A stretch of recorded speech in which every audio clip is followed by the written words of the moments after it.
Oh dear, I should do another, let me do another one fairly fast here and see if I can get, yeah, okay. I just want to do this quickly. We'll do another, we'll do another Penn Point starting now.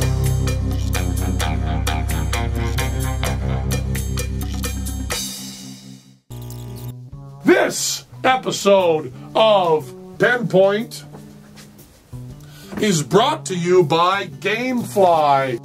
And I've been talking a lot about Emory, who was one of the editors, along with Paul Provenza, the genius. Paul Provenza, the genius behind The Aristocrats, but Emory and I went along for the ride. The Aristocrats. He's wonderful, Emory. And I've been talking a lot about him lately because I've been writing to him a lot, thinking about him. And he did this app on Apple called iSlam, or Islam, I-S-L-A-M. And don't go to Apple and try to download the app, because you can't, because they took it off. And you can go to the web and search Emory and find out about this. You can hear his phone call with the Apple people about why they're not going to sell iSlam anymore. Why was I approved and then removed? I don't understand that. Well, I wouldn't be able to. That's not a conversation I can have with you right now. You understand you have something called BibleThumper, which is exactly the same thing that I've made for the Bible, the Old Testament, as opposed to the Quran. I'm not confused, actually. I understand that Americans are now kowtowing to the threats of violence from a religion overseas. I don't understand why this is happening, and I think it's wrong. So you can go and check out the Emory stuff. They took it down. And his app was very simply all quotes from the Quran that talk about violence and things we would not, peaceniks like me would not approve of, and then pictures of Muhammad, which they say you can't show. And go and see my little story about my friend with the Masonic ring for what I think about following rules for groups that you aren't a member of. Seems insane to me. Apple took it down.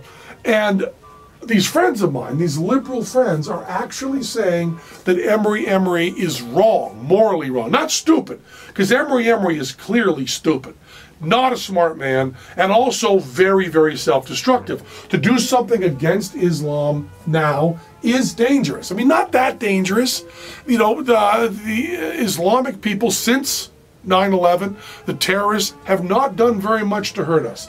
They haven't really carried out many of their fatwas. I mean, Hirsi Ali is still running around. Salman Rushdie is still running around. Theo Van Gogh, not running around. But you know what I mean. They haven't done that much. So it's not that dangerous. It's not like if you say something against Islam, you immediately get attacked. Although you won't catch me saying anything against Islam because I have a family. But Emory does not. So he says whatever pops into his little stupid head. And, this just ran out. And so Emory did this thing called iSlam, and they took it down. And some of my liberal friends are actually saying that he shouldn't be doing that. Not because it's dangerous and stupid, which we all agree it is, but he shouldn't be doing it because he is feeding the hate against the Muslim people that people in the United States are feeling. And that Christians and atheists and Buddhists, I guess they throw in Buddhists, and Jews are doing these horrible things to hating Islam, and that the American press is coming out against Islam so much, and we're feeding this hate, and Emory is just part of it. But Emory didn't make up any of it. Emory is just quoting the Quran. And saying that Emory is feeding hate is just wrong. He's not feeding hate. Yes, the Muslim people have not been treated well in a lot of situations. Most Muslim people, the vast majority, you could round it off to all Muslim people, are good. And you know why? Because most people are good, and Muslims are people, and everybody, just about everybody is good. So the 6 billion people on planet Earth, and rounded off, about 6 billion of them are good people. I mean, I have met truly bad people like twice in my life, and I meet a lot of people. So, Emory put this out, and some of the liberal friends are saying that he's feeding the hate toward Islam. I don't think that's true. And they're also saying that he is baiting them and he should show respect. You don't have to show respect for a club you don't belong to. There are basic human rules. You don't hurt other people, you don't steal. But respect for ideas you don't agree with is not a human ideal that I believe in. I believe that you have a right legally to say whatever you want, but you do not have a right to not be offended. I am offended every fucking day. I drive to work and there are big billboards that talk about the wonder of God. That offends me.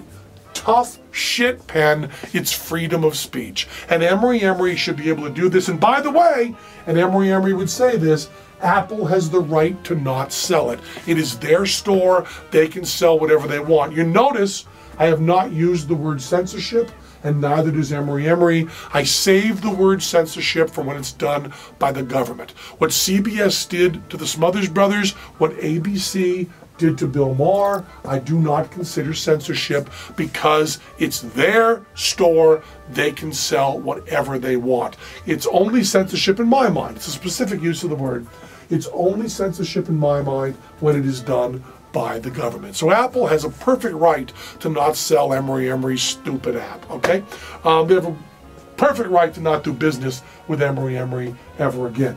Coming really close to what Rand Paul said, aren't I? That individuals should not be forced by the government to sell things they don't like. I'm completely for that. But I'm also not going to say that Emory, by writing stuff against Islam, is feeding any sort of hate. He's just telling the truth as he sees it.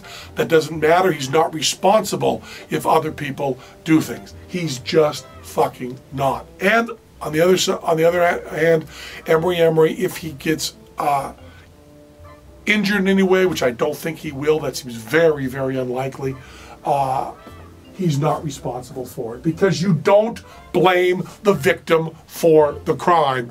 Emory can be an attractive woman in a miniskirt and a low-cut top walking through an area that she knows might have rapists in it, and she is not asking for it. She is not responsible for the rape because she knows rapists might want to attack her after she looks that way.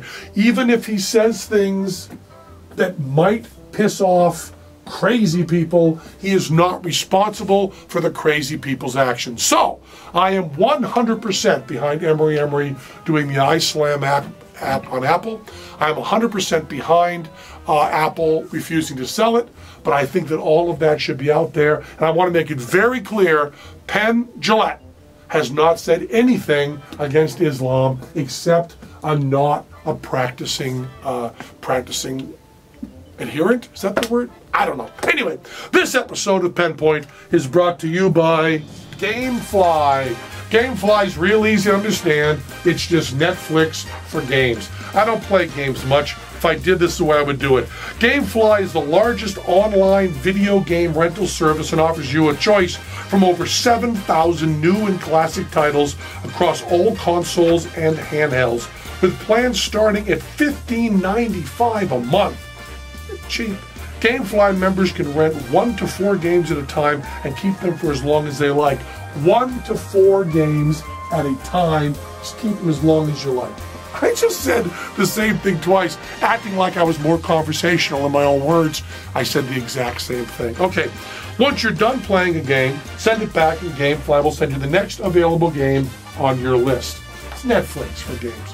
If you really like the game you're playing, simply click Keep It on the GameFly website and the game is yours at a discounted price. GameFly will even mail you the case and manuals free of charge. It's nice to get the manual, but really, you need all those online. That's why the rental thing works so well. Penn Point fans get a 15-day free trial when they go to gamefly.com/Penn. There it is right there with my thumbprint. You can see my thumbprint that shows. Go to gamefly.com/Penn for Penn Point and get 15 days free. This is Penn Point. I'm here in my little studio, in my little home at the Slammer. Penn Jillette.